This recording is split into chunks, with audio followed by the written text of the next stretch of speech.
Let's talk Man United, shall we? Absolutely flying under Michael Carrick, who maintained his 100% record in charge with a 2-0 win against Spurs. 4 wins from 4. Yep, flying. Yeah, absolutely flying.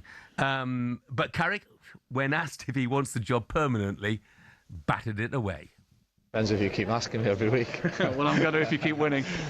Listen, it is what it is. I'm not getting ahead of myself. You know, I think it's for me. It's the ultimate place and the ultimate job for me at the moment to be in this position. You know, so I'm hungry for more in terms of winning games, and we want more as a group. We'll see where we end up with the end of the season. You know, we're enjoying things at the moment, and we want a little bit more. Yeah, I bet they're enjoying things at the moment. Joining us, the 1999 treble winner of Manchester United, former striker Dwight Yorke. Morning, Dwight. Morning, Yorkie. How you doing, mate? Morning, guys. How you doing? Yeah, really good, mate. Not as good as United. What have you made of Michael Carrick so far? Yeah, fantastic. I don't think there's any more words to describe what he's doing. He's done a terrific job. 4 wins, 4 games. I don't think you can ask for much more than that. And it's a terrific start. Certainly put his name in the hat. York, it's funny. I got there early on Saturday. I was at a game Saturday. I got there about 9:30, whatever it was. And you know, some mate, just a completely different feeling and atmosphere about the place and the entire build-up. The supporters around the place, staff, everything. You could just see there was a far more relaxed, positive atmosphere. Now, I want to ask you about the changes, mate. Is it just as simple as back 4, 2 in front, Fernandes in his right position and as a 10, wide players, boys that can score goals, and just a complete change of shape and effectively kind of playing players in their proper positions? I don't think you can probably put it any better than you said there, Ali. The game is very simple. It's just so many people tend to complicate the games at times, and probably you do need some changes as the game obviously innovated itself. But in reality, people has to play the position and play the game how we know how to play the game.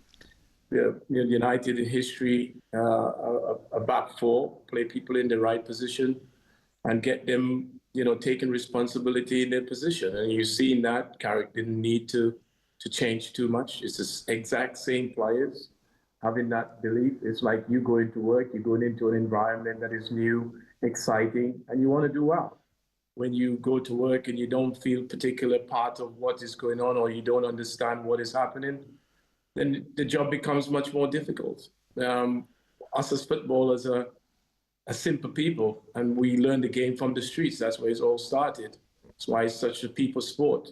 And too many times people are trying to complicate it. I get there are tactics and stuff involved in the game, and substitution, which hasn't changed.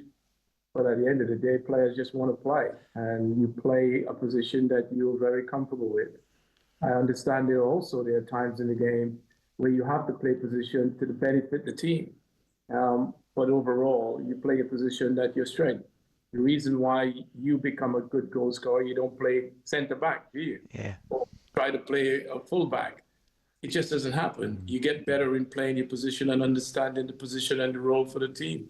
And I think Carrick has done that very easily. That was too difficult to do. So Dwight, look, I mean, a club like Manchester United, it would be remiss of them if they weren't already talking to some big-name, potential future managers. But at what stage do you think they maybe have to take another look at things and say, Michael Carrick, you've done so well, this job is yours?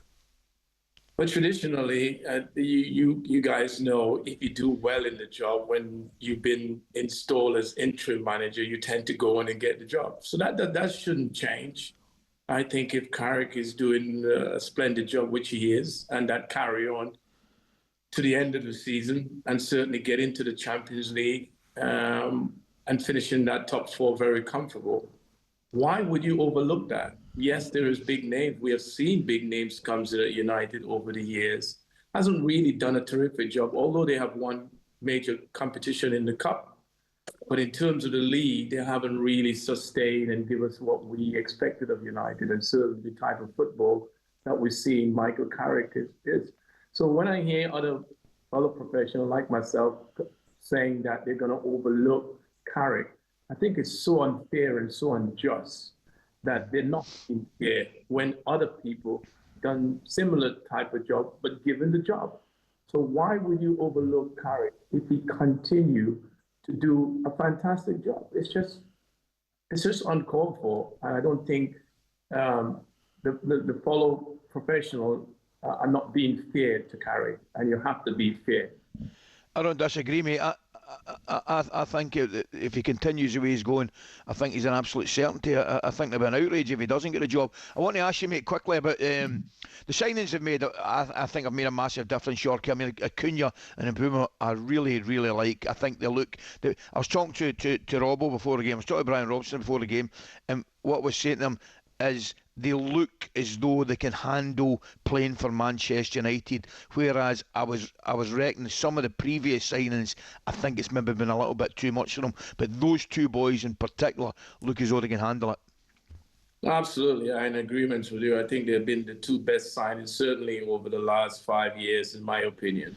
When you bring in attacking player, and I will include Sesko in that as well, because I think he's a terrific player.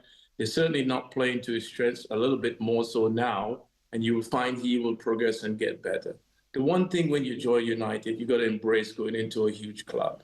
If you can't play under that environment, then you're always going to be struggling. And if you get off to a really bad start, it's very rare that you catch up to the United way.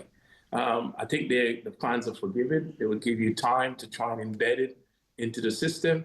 But if you go in there being negative, that club will eat you alive. You've got to embrace being a Man United player. Mbeumo and certainly Cunha has done that, and that's why they look terrific. Now look like a team going forward in the way that we always have, and the attacking flair. And they're playing the way that United play. It's as simple as that. You get the ball forward into your most creative players and let them get on with it instead of really complicating the game. But certainly when you talk about those two players, they embrace being at United, and that's the key to being successful at any club, let alone Man United. Brilliant. Dwight, thanks very much. Okay, great to see you, mate. All the best. Pleasure. Nathan's texted, he said VAR is meant to be used for the clear and obvious. So apparently the ref couldn't see with his own eyes what was going on with Haaland and Szoboszlai. You're absolutely right, Nathan. Of course, he did see with his own eyes, decided the goal should stand, but then the game was re-refereed.